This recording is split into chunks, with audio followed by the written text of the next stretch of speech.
It's 2 p.m. on a Tuesday. You have a deadline, you open your laptop, you close your laptop, you stare at the ceiling for 11 minutes, you check your phone. And somehow, in that moment, doing absolutely nothing feels better than starting. So why does this happen? Most people look at themselves in that moment and think one word: lazy.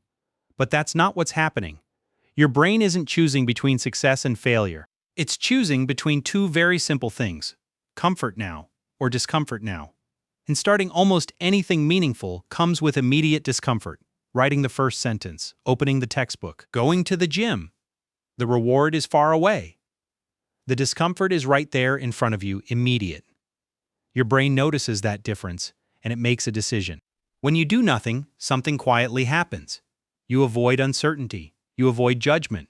You avoid the risk of trying and finding out you're not as good as you hoped. Procrastination, most of the time, isn't really about avoiding work.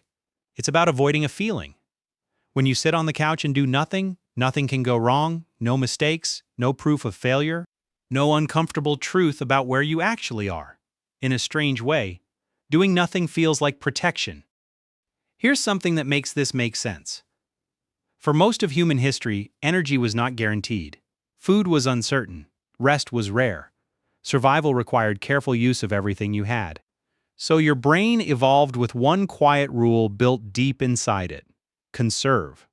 That's why the couch feels inviting. That's why tomorrow always feels more reasonable than today. Your brain was never designed to help you finish a project or build a career. It was designed to keep you alive, and from where your brain stands, doing nothing is efficient. Starting something is expensive, but here's what that safety costs you. The task doesn't disappear when you avoid it. It follows you. You think about it while eating, while watching something, while lying in bed trying to fall asleep. That low, quiet weight, sitting somewhere at the back of everything you do. The relief of doing nothing is real. But it's short.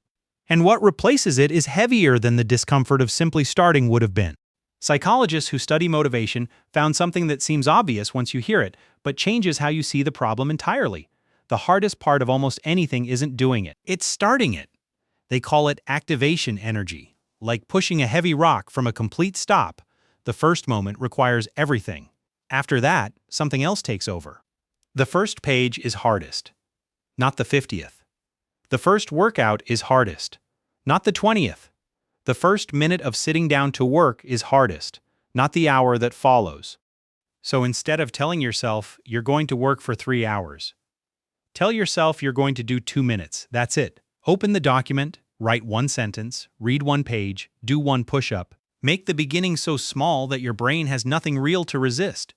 Not because 2 minutes is enough, but because 2 minutes is how you trick the hardest part into happening.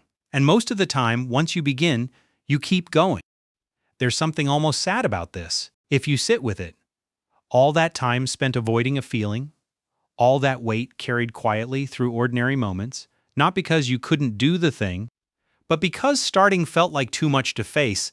The task was never really the problem. The first moment was, and that first moment, opening the document, standing up, writing one word, is smaller than the version of it your brain invented. It always is.